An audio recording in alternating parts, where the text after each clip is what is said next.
बिस्मिल्लाहिर्रहमानिर्रहीम। अस्सलाम वालेकुम। DNL स्टूडियो से मैं हूं मोहसिन हुसैन। सबसे पहले नजर डालते हैं अहम खबरों पर। मुस्तकीम पे चलने की कोशिश पूरी करेंगे।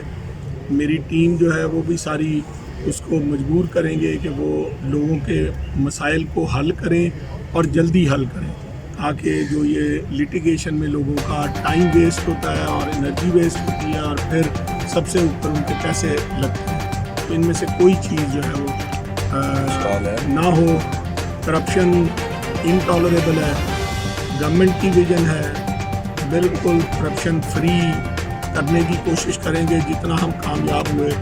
मेरे दरवाजे खुले हैं, एनी टाइम जो बंदा जिसको कोई प्रॉब्लम है मेरे दफ्तर में, मेरे टेलीफोन पे मैं ओपन हूँ, एक्सेसिबल, और इंफॉर्मेशन वेलकम है जो हमारे माशरे को, जो क्राइम को कंट्रोल करने के लिए, जो लोगों की आसूदगी करने के लिए इंशाअल्लाह ताला हम सारे मिल के काम करेंगे।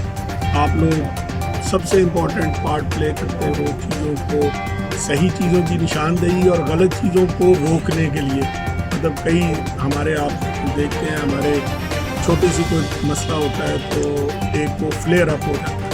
गुजारिश ये होगी कि पहले पाकपतन से खबर शामिल करते हैं। पाकपतन में आवाम के जानो माल के तहफ़्फ़ुज़ को यकीनी बनाने और इनको इनके डोर स्टेप पर इंसाफ की फराहमी के लिए पंजाब पुलिस के आला ऑफिसरान की तरफ से खुली कचहरियां लगाने का सिलसिला जारी है। Regional police officer Sahiwal division doctor Moin Masood ने DPO ऑफिस पाकपतन में खुली कचहरी लगाई। खुली कचहरी में RPO साहिवाल ने साइलिन की शिकायत सुनी और इन शिकायत के फौरी अजाले के लिए मौके पर ही अहकामात जारी किए। RPO साहिवाल का कहना था कि अवाम को इनकी दहलीज पर ही इंसाफ की फराहमी पुलिस की अवलीन तरजीहात में शामिल है। इस मौके पर जिले भर के पुलिस ऑफिसरान ने शिरकत। रिपोर्ट ज़हूर अहमद खिची, DNN न्यूज़ पाकपतन।